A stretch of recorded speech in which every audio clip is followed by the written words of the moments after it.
Alors, chers auditeurs, bienvenue pour cette nouvelle émission d'École du Sabbat. Chers auditeurs de YouTube, Espoir Média, Espoir Radio, c'est un plaisir de pouvoir à nouveau nous réunir pour cette 10e leçon du trimestre sur le thème de l'éducation. Et toujours, aujourd'hui, nous aurons une autre thématique à travers ce thème, bien évidemment, de l'éducation. C'est l'enseignement, l'art et la science. Et c'est un grand plaisir aujourd'hui d'avoir Emmanuelle Studer, ancienne de l'église de Lausanne, et puis Nicolas Porchet, membre de l'église d'Yverdon. Nicolas, on l'a vu dans une autre émission, mais c'est aussi un spécialiste de l'éducation, donc je l'ai réinvité.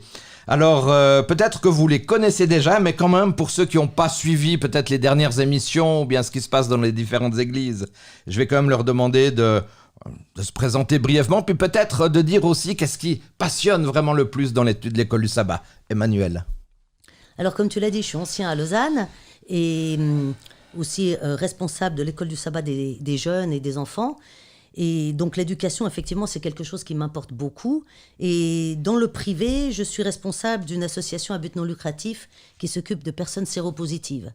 Et dans l'étude de la Bible, ce qui, moi, me passionne et justement m'interpelle beaucoup, c'est ce côté libre que nous avons de revenir à la parole, de l'intégrer, de se la faire sienne, et aussi, justement, dans ce cadre d'école du sabbat, de pouvoir partager, être enrichi par les regards des autres, parce qu'on a tous sa vérité, et dans ce partage, ça permet d'acquérir d'autres regards, d'autres angles de vision, surtout sur des textes qu'on connaît bien, et que des fois, on a tendance à regarder toujours de la même manière.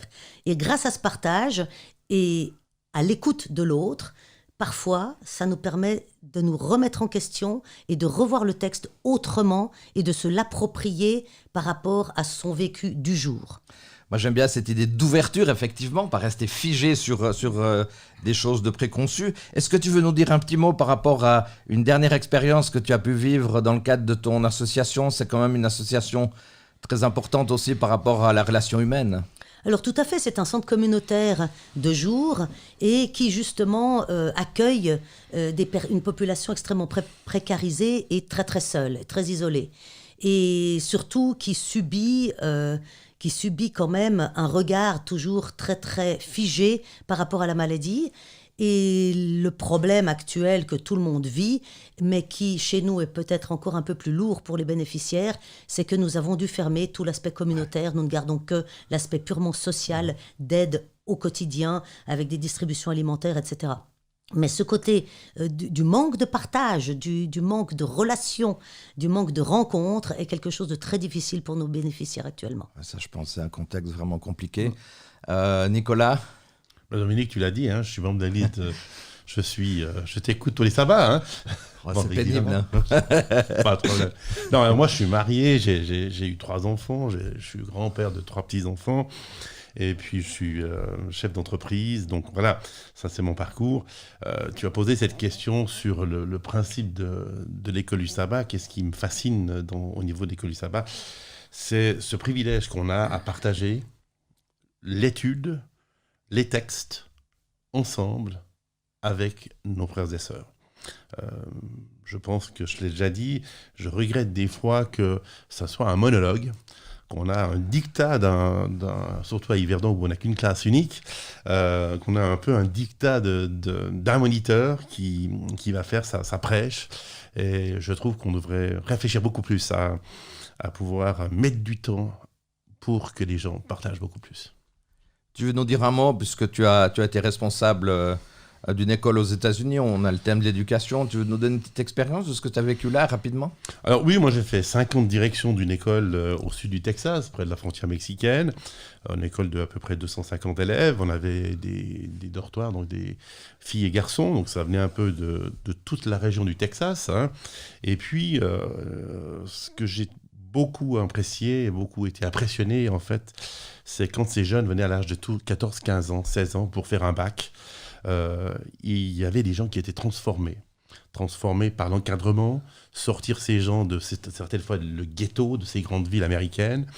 Et l'une des belles expériences que j'ai eues, c'est ce jeune qui quittait au mois de février pour rejoindre ses parents lors de vacances, qui me dit « J'ai découvert un autre Dieu, j'ai découvert un autre Jésus-Christ Magnifique. ce que j'avais appris pendant mon enfance.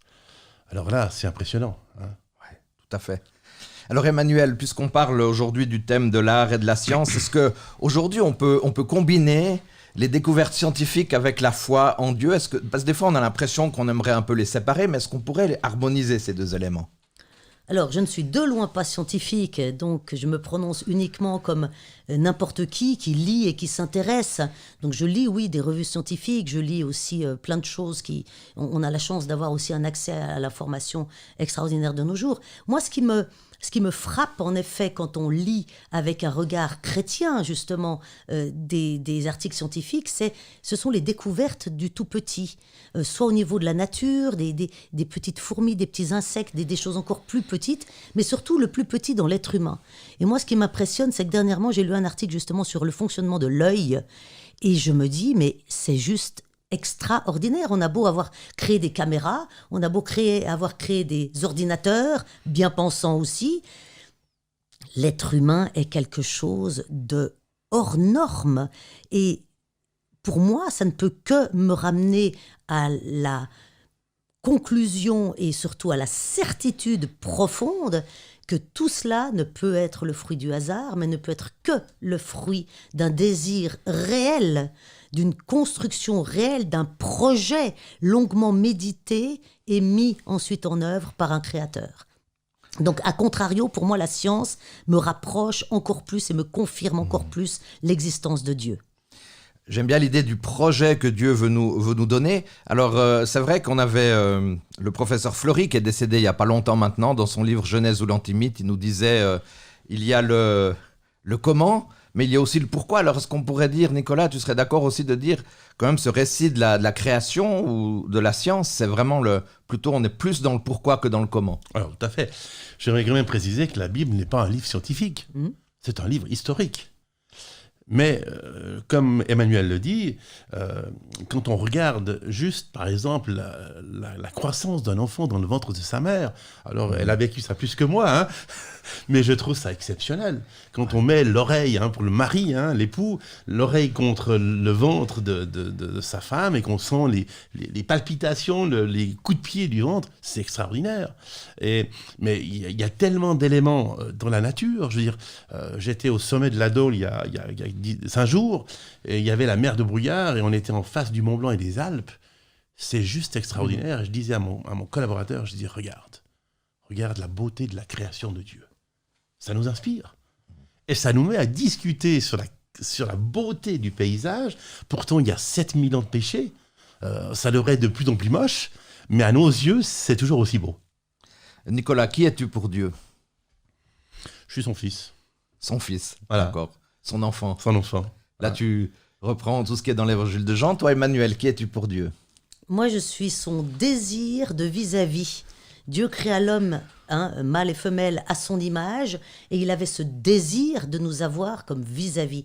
Pour moi, d'avoir cette conscience-là, c'est un cadeau extraordinaire. Donc oui, je suis aussi sa fille, bien sûr, mais c'est ce désir de vis-à-vis. Dieu m'a désiré en face de lui. Waouh! Quel cadeau! Je veux dire, pour moi, c'est moi qui suis tout petit, l'infiniment petit face à l'infiniment grand et justement infini tout court. Moi, ce petit microbe dans l'univers, Dieu m'a voulu en face de lui. Mais quel cadeau!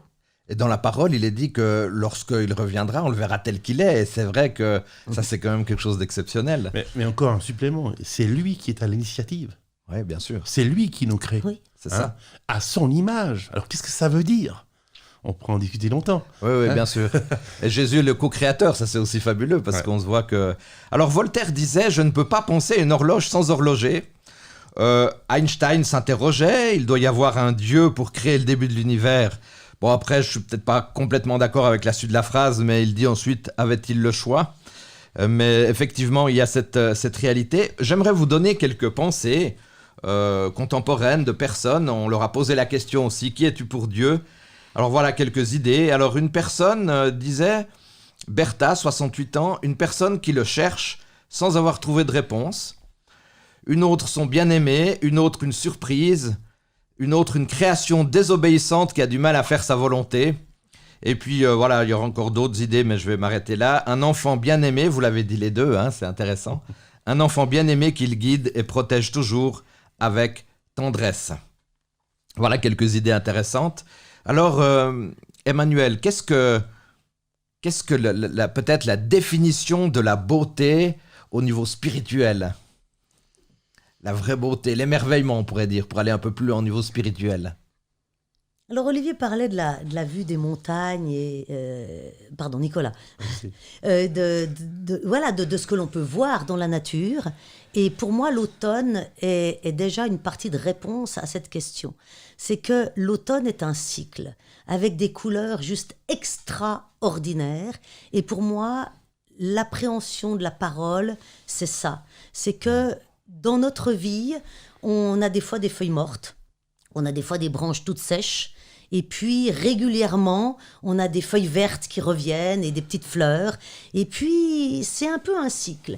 Mais ce cycle, ce qu'il y a de merveilleux, c'est qu'il est toujours très coloré et qu'il est toujours à donner du fruit, quoi qu'il en soit. Et quelles que soient les périodes de notre existence, quelles que soient les difficultés, les éloignements que l'on peut avoir de vis-à-vis de notre Créateur, il y a toujours ce retour au tronc, qui est donc notre appui, notre ancrage, qui nous permet justement de porter des fruits et d'être l'enfant qu'il désire que nous soyons. Donc dans ce que tu disais, on pourrait dire dans chaque saison, il y a de la beauté. Tout à fait. Nicolas, j'aimerais te poser la question, est-ce que il y a une différence entre la beauté et l'émerveillement pour un chrétien puis pour un non-chrétien? Question difficile. Non, difficile, parce que je suis pas dans les baskets du non-chrétien. Ouais. Mais je pense que la beauté, c'est admirer quelque chose qui nous remet en question. Qui nous laisse un peu sans voix. Puis on se dit, waouh, comment ça s'est fait? Et puis qui nous met à nous poser des questions sur nos origines. Le pourquoi. Le comment. Ce Dieu créateur, pourquoi est-ce qu'il n'a pas tout détruit après le premier péché? Son amour éternel pour créer un plan de sauvetage. C'est quand même assez phénoménal. Beaucoup d'interrogations, Ouais, beaucoup d'interrogations. Moi, je trouve aussi, si tu permets encore une intervention, c'est que ça nous replace dans notre réel rôle, c'est-à-dire un rôle de totale dépendance. On l'a bien vu en Éden, quel que soit le regard qu'on a sur ce texte, vrai ou légende, c'est égal, mais tout texte est là pour avoir ce qu'on appelle la morale de l'histoire. En Éden, à un moment donné, lorsque l'on veut être autonome, alors qu'on a été créé pour être dépendant, mais dépendant, on s'entend, dans une dépendance d'amour et de liberté, on se rend compte que oui, on peut prendre cette liberté comme nous, on l'entend, être humain, c'est-à-dire je ne dois rien à personne, et je me prends un peu, vous serez comme des dieux, donc dès le moment où je me prends pour ce que je ne suis pas, on voit le résultat. Et cette nature qui nous dépasse, qui nous impressionne, qui a un cycle qui est indépendant de notre volonté et même de notre destruction, parce que ce cycle continue, malgré le fait qu'on tue cette planète, eh bien ça nous replace dans ce côté de dépendance, d'amour, de relation avec ce Dieu qui ne veut que notre bien. Merci beaucoup. Tu as effleuré la question, c'était pas prévu, mais je vais la poser. Être créé à l'image de Dieu, ça veut dire quoi pour toi, Nicolas? Peut-être Emmanuel pourra dire un mot rapidement aussi. Alors, moi, j'ai... Parce qu'être à l'image de Dieu, c'est quand même incroyable. À l'image de Dieu, c'est qu'on était créé parfait, dès le début. Et alors, moi, j'ai besoin de quelque chose de concret. Je pense que Dieu, il est comme nous. Il a 2 yeux, il a un nez, il a une bouche, il a des cheveux. Je ne peux pas considérer comme ces producteurs d'Hollywood qui créent des hommes verts, moches, avec des antennes. Je ne peux pas. Alors peut-être que je me trompe, mais j'ai besoin d'avoir un Dieu de proximité. Voilà ce que je conçois d'être créé à l'image de Dieu. Ce Dieu de proximité qui me ressemble, qui ressent, alors peut-être à travers le Christ, mais qui ressent et qui a ressenti les mêmes souffrances que moi, les mêmes difficultés envers les péchés, envers les tentations et autres. Et pour toi, Emmanuel, être créé à l'image de Dieu, il y a un sens particulier? Ça me fait plaisir d'entendre Nicolas parce que des fois j'ai l'impression d'être un peu justement une martienne dans mes façons d'expliquer les choses. Alors sans faire Dieu à mon image, je pense que je suis réellement à l'image de Dieu parce que si vous prenez Ézéchiel chapitre 1, chapitre 10, vous prenez Daniel 7, vous prenez Apocalypse chapitre 3, bref, tous ceux qui ont vu le trône de Dieu disent la même chose. Il y avait comme un homme, avec une tête, un buste, des bras, des jambes, depuis la taille ceci, depuis la taille cela. Bref, après, cet être est archi lumineux, cet être est parfait. Voilà, c'est Dieu. Donc automatiquement, je ne suis plus comme lui. Mais je pense que dans l'apparence physique, quand on voit aussi les 4 êtres qui sont autour du trône de Dieu, qui sont totalement différents, avec une sorte de corps de bœuf, 6 ailes, des mains sous les ailes, avec des yeux qui tournent autour, avec 4 faces d'animaux que nous connaissons, et même une face d'homme. Bref, on se rend compte que Dieu est très très libre dans sa façon de créer ses vis-à-vis et les êtres qui l'entourent, mais à un moment donné, dans toutes les créations qu'il a faites dans l'univers, il s'est dit, je vais créer un être à mon image. Et quelle est son image? C'est l'image qu'il se donne de lui-même pour entrer en relation avec les autres. Et c'est Christ. Donc, puisqu'on ne peut pas voir vraiment Dieu, Dieu, pour entrer en relation avec ses créatures célestes et terrestres, s'est créé une sorte de personnage et il a créé l'être humain en fonction de cette image qu'il donne de lui-même. Et je trouve ça que c'est un cadeau merveilleux, parce que même si depuis le péché nous a vachement rendu moches, on n'en demeure pas moins, physiquement quand même, comme les visions que les prophètes ont eues du trône de Dieu. Merci beaucoup pour ces interventions très pertinentes. J'aimerais, chers auditeurs, avec mes 2 invités, pouvoir partager ce texte de Romains 1, versets 18 à 21. Romains chapitre 1, versets 18 à 21. Du haut du ciel, Dieu manifeste sa colère contre les hommes qui ne l'honorent pas et ne respectent pas sa volonté. Ils étouffent ainsi malhonnêtement la vérité. En effet, ce qu'on peut connaître de Dieu est clair pour eux.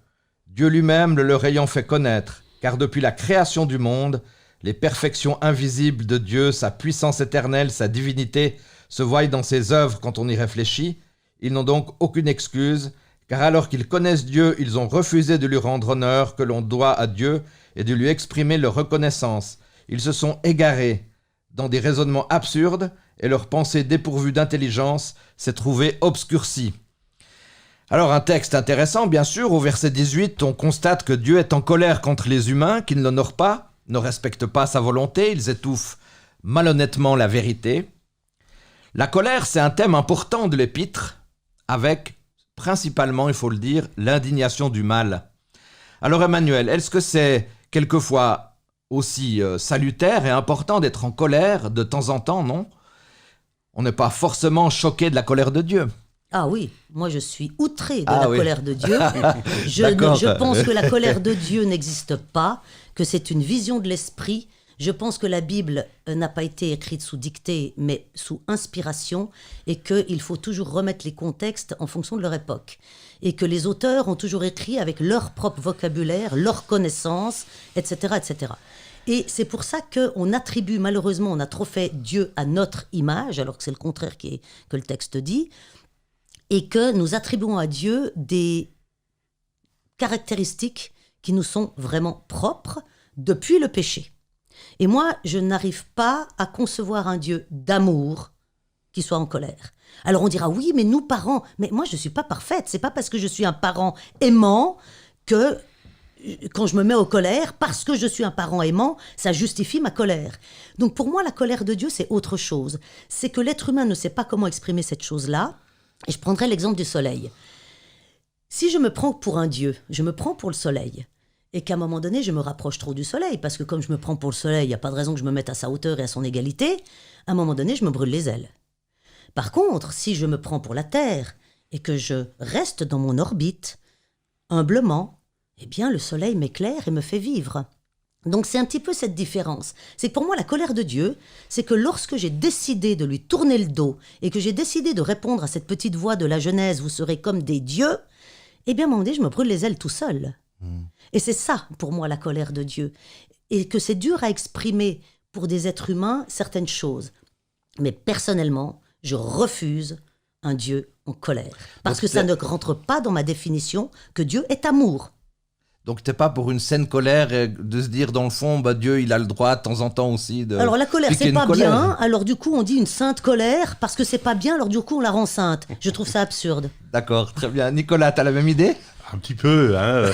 Moi, je me pose la question si cette pseudo-colère que l'apôtre Paul exprime dans l'épître aux Romains, c'est un peu via le jugement.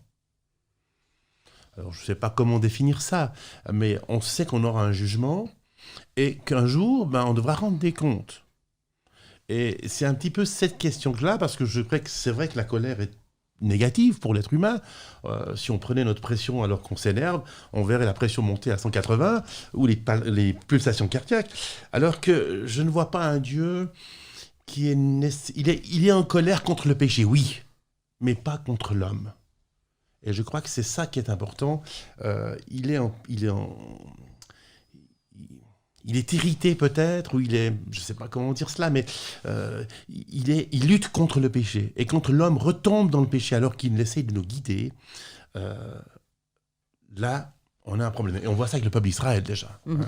Emmanuel, on peut dire que Dieu déteste le péché, mais qu'il aimera toujours l'individu, l'être humain, comme tu le disais tout à l'heure. Bien évidemment. Il y a une différence. Bien évidemment, il y a une énorme différence entre le fait de pécher et le fait d'être pécheur, puisque justement, il est venu sur terre, il s'est fait infiniment petit et limité pour tendre la main à ce pécheur. Et on sait qu'il va détruire le péché, et non pas le pécheur, justement. J'aimerais juste apporter un petit bémol à ce que tu viens de dire, c'est que il n'y a pas de jugement pour ceux qui sont en Jésus-Christ. Donc, pour moi, il n'y a pas de jugement. Et là encore, comme avec la colère, on utilise des terminologies humaines qui nous permettent de comprendre un tout petit peu cet incompréhensible de Dieu en parlant de jugement. Mais il n'y a pas de jugement. Les dés sont déjà tirés une fois que je meurs. Parce que... est-ce que j'ai pris position pour Dieu et je me suis débattue toute ma vie à vouloir lui donner la main malgré mon péché? Paul le disait bien, je ne fais pas le bien que j'aimerais, je fais le mal que j'aimerais pas, etc. On est tous dans la même position, mais il a tenté de courir la bonne course et de combattre le bon combat. Et si on a cette même attitude, on est déjà jugé. Donc en fait, il n'y a pas de jugement. D'ailleurs, quand on voit Matthieu 24 ou d'autres, où on met d'un côté à droite les uns, d'un côté à l'autre, il n'y a pas de jugement. Et pourtant, ils sont déjà triés. S'il y a un jugement, on commence à parlementer, à vérifier, oui, mais est-ce que ta faute, elle était grave, pas grave, moyen, enfin... Non, pour moi, il n'y a pas de jugement. On utilise ce vocabulaire, de nouveau, parce que nous, les humains, on est handicapés pour parler de l'amour de Dieu extraordinaire. Mais si on est en Jésus-Christ, nous ne sommes pas jugés. Donc ce qu'on appelle le jugement n'a rien à voir avec notre façon humaine de juger, et que les dés sont déjà pipés. Je me suis auto-jugé dans les choix que j'ai faits. Donc, si je comprends bien, tu as quand même l'idée du jugement, mais c'est pas le jugement de Dieu vis-à-vis de nous, mais c'est nous-mêmes. C'est mon choix. Comme quand on dit Dieu a endurci le cœur de Pharaon, mais en fait, c'est... Nicolas, c'est moi-même qui me suis endurci. Mais dans le texte ici que tu as lu, Dominique, c'est exactement ça. Ce sont des gens qui se sont endurcis eux-mêmes. Le texte biblique le dit, qui ont enfermé la vérité. Ça veut dire quoi? On cache la vérité. On la transforme. Et c'est là où, c'est juste que je suis d'accord avec toi, mais c'est là où, si on sort de cette relation avec Dieu, alors là, on sera jugé. Tout à fait. Voilà. Mais j'ai besoin de ton retour, Emmanuel, puisque tout à l'heure, tu donnais une explication intéressante de dire, dans le fond, c'est pas la colère de Dieu, mais c'est mon ressenti à moi qui fait qu'il y a moi-même peut-être cette propre colère. Dans Romains 1, verset 24, il est dit « C'est pourquoi Dieu les a abandonnés aux passions de leur cœur, qui les portent à des pratiques dégradantes de sorte qu'ils ont avili leur propre corps. » Je me dis, c'est un texte quand même compliqué, ça. Non, c'est un Dieu texte... ne nous abandonne pas, j'espère quand même. Non, c'est un texte qui est tourné à l'envers. C'est-à-dire qu'en fonction de l'époque dans laquelle Paul vit, où tout, dans son univers social à son époque, c'est-à-dire dans le 1er siècle après Jésus-Christ, toute la population et la civilisation est tournée totalement vis-à-vis des dieux. Ça fait que depuis très peu de temps que l'être humain a rejeté Dieu aux oubliettes et est devenu une société dite laïque. Mais pendant des millénaires, les sociétés humaines ont toujours été tournées vers les dieux. Alors, ils étaient pluriels, on est d'accord. Mais Paul reste quand même dans cette idée et chacun vit avec son temps, c'est normal. Et comme toute la société est tournée uniquement en fonction des actes des dieux, on attribue tout à Dieu. Aujourd'hui qu'on est laïque et qu'on est avec 2000 ans de recul par rapport à la première venue du Christ, il faut écrire le texte, enfin, je ne veux pas retraduire, je ne me permettrai pas, mais on pourrait le lire un peu plus 2020. C'est pourquoi l'être humain qui est dans l'impureté, avec selon ses convoitises et selon les voies de son cœur, se déshonore lui-même, et déshonore son propre corps, etc., etc. Pourquoi toujours tout coller à Dieu, hein? Donc c'est pourquoi Dieu les a livrés à l'impudicité. Non, si Dieu est amour, il ne peut pas me livrer au mal. C'est moi qui me livre toute seule en coupant les ponts avec Dieu. Il ne faut pas oublier non plus que les auteurs bibliques ont écrit en fonction de leur culture. Et pour nous, aujourd'hui, en 2020, c'est un peu compliqué parce que Dieu a été totalement extrait de notre civilisation et de nos sociétés et de notre pensée. Alors qu'à l'époque, tout tournait autour des divinités. Donc tout était attribué. Tu l'as dit toi-même, Dieu a endurci le cœur de Pharaon. Tout le monde sait que c'est pas vrai. Oui, tout à fait. Et puis, oui, Nicolas, mais pourtant, hein, dans cette épidémie du Covid-19, beaucoup de gens nous disent, s'il y avait un Dieu, on n'aurait pas cette épidémie. Donc même si on est dans un monde laïque, il y a quand même une ambiguïté entre... oui, on est laïque, mais...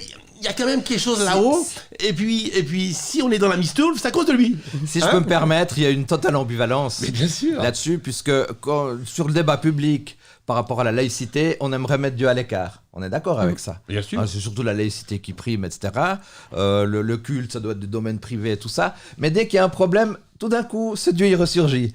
Faut être cohérent quand même, non, avec ça. C'est un peu le bouc émissaire à tout, hein. Donc exactement. On le voit, même Paul, entre guillemets, indirectement et inconsciemment, bien sûr, mais parce que c'était vraiment ancré dans sa pensée, que c'est Dieu qui fait ça. Non, c'est moi qui le fais tout seul. À Sodome et Gomorrhe, Dieu a rien demandé. Quand les gens sont venus frapper à la porte pour pouvoir fricoter avec les 2 anges qui étaient arrivés, c'est quand même pas Dieu qui les a envoyés, hein. Tout à fait.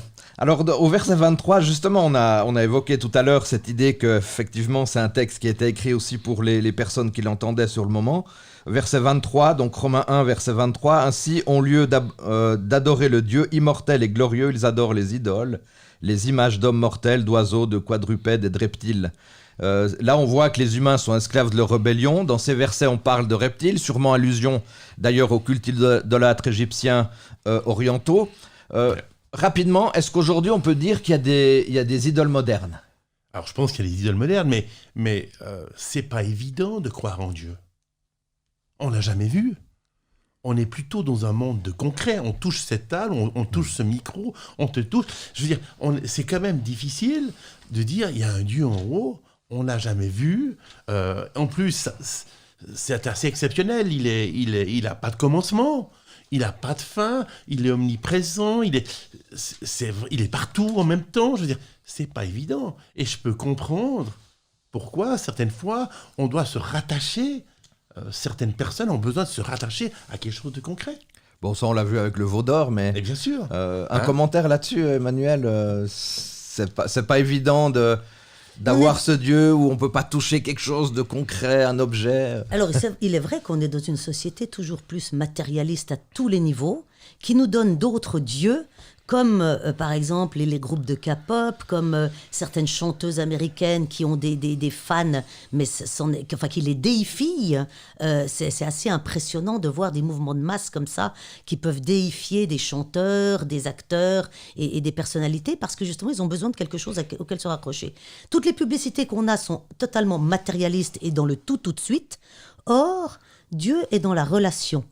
Donc, si on veut rencontrer Dieu, il faut prendre le temps de se mettre en relation, il faut prendre le temps de se mettre à l'écart de cette société et de son bruit permanent, d'aller dans la forêt, d'aller au bord du lac, j'en sais rien, et d'apprendre à écouter. Le problème, c'est qu'on n'apprend plus à écouter. Donc après, on dit, ouais, mais Dieu n'existe pas. Mais c'est normal, je ne prends jamais le temps de le ressentir, ce Dieu-là.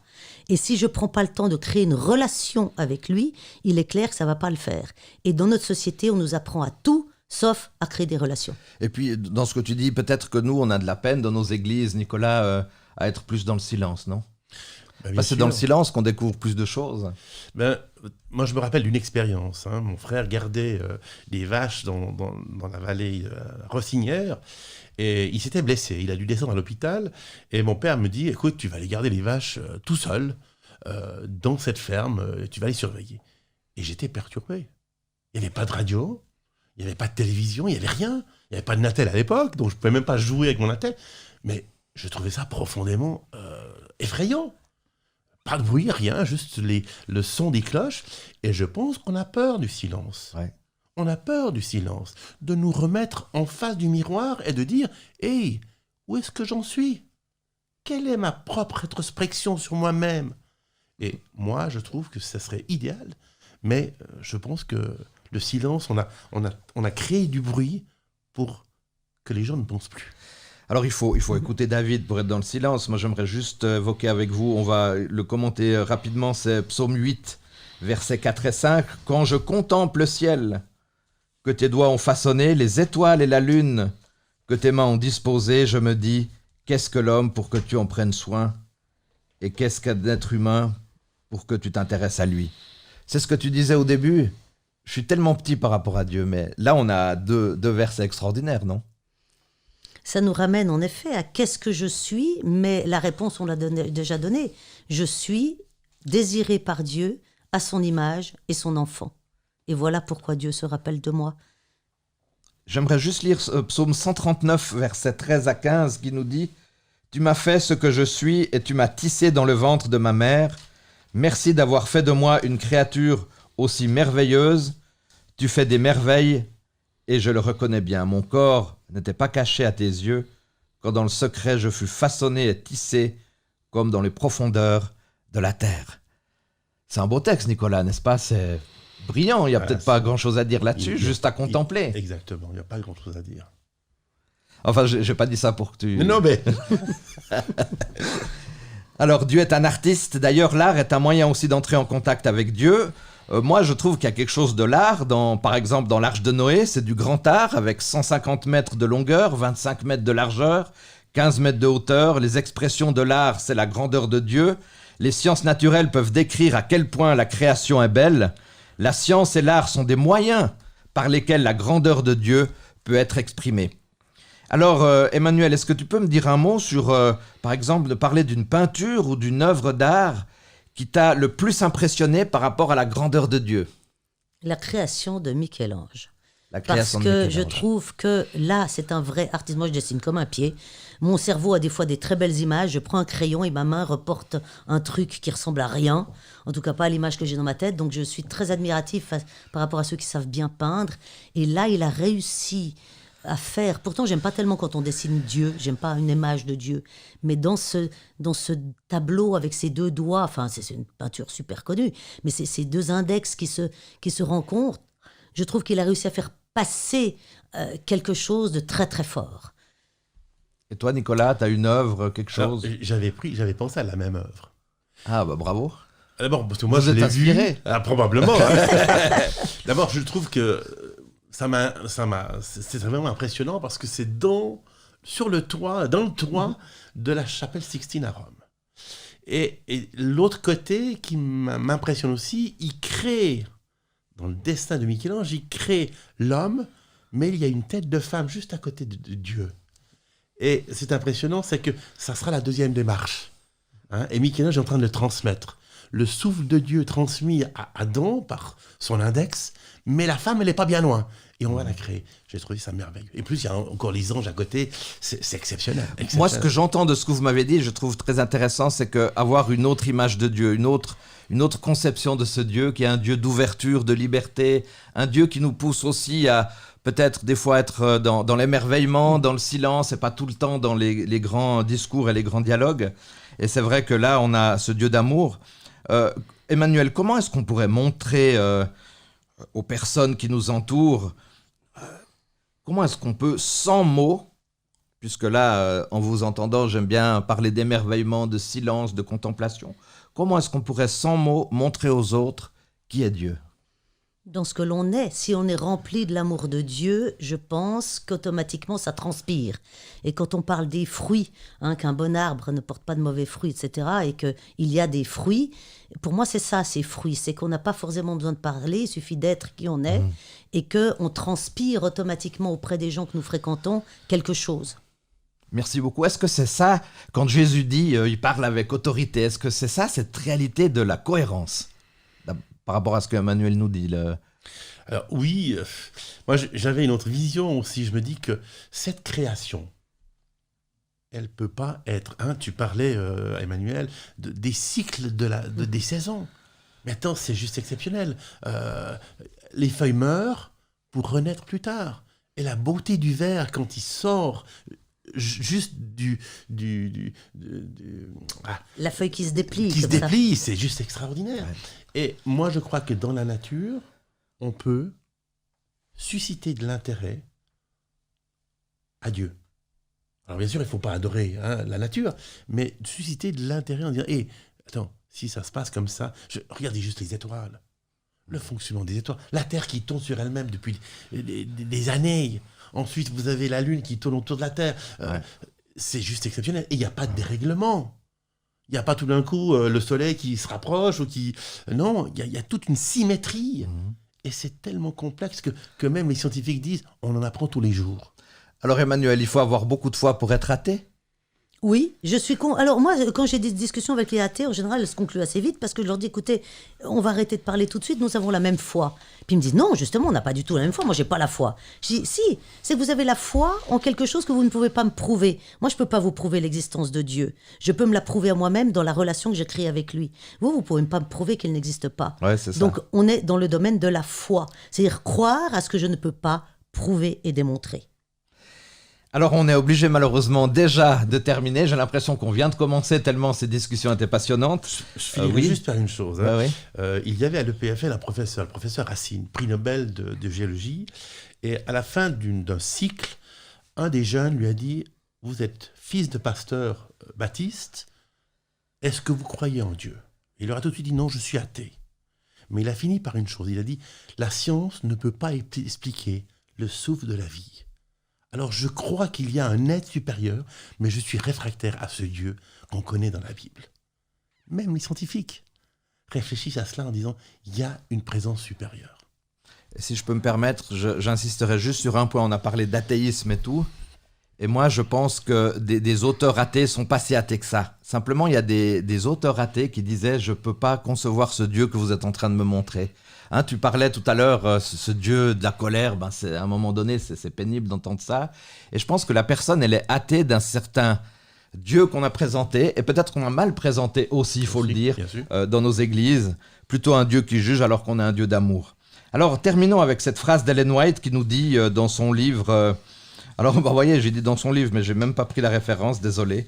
Dieu veut que ses enfants apprécient ses œuvres et prennent plaisir aux beautés simples et discrètes. Il aime ce qui est beau, mais affectionne par-dessus tout la beauté du caractère, et il désire que nous cultivions la pureté et la simplicité, les vertus modestes des fleurs, tout simplement. Alors, c'est vrai que là, on a des réalités par rapport à la nature. Alors, peut-être juste pour conclure, Nicolas et Emmanuel, un mot de ce qui pour vous est très important dans cette leçon, une phrase que vous aimeriez dire. Moi, je dirais que c'est principalement être créé à l'image de Dieu. Créé à l'image de Dieu. Et c'est lui qui intervient, c'est lui qui suscite cette relation avec nous, et non pas le sens inverse. Je ne peux que appuyer et souligner encore le désir de Dieu de nous vouloir comme vis-à-vis. Très bien, le désir de Dieu de nous vouloir comme vis-à-vis. Nous voulons tous les jours faire un pas de plus en direction de notre Dieu, de notre Créateur, puis c'est un Dieu aimant, un Dieu rempli d'amour pour chacune et chacun d'entre nous. Nous sommes ses enfants, nous sommes graciés et pardonnés. Merci infiniment à Emmanuel, merci infiniment à Nicolas pour cette leçon, pour ces interventions que j'ai beaucoup appréciées. Et puis, chers auditeurs, YouTube, Espoir Média, Espoir Radio, on se retrouve la semaine prochaine, déjà pour la leçon numéro 11. l'antipénultième leçon. Je ne sais pas si j'ai bien prononcé, mais voilà, on arrive gentiment à la fin de notre trimestre. Et je vous invite déjà à réfléchir, puisqu'à partir du début du mois de janvier, nous aurons le thème du livre d'Ésaïe. Allez, bye, merci beaucoup d'avoir participé, à bientôt, ciao.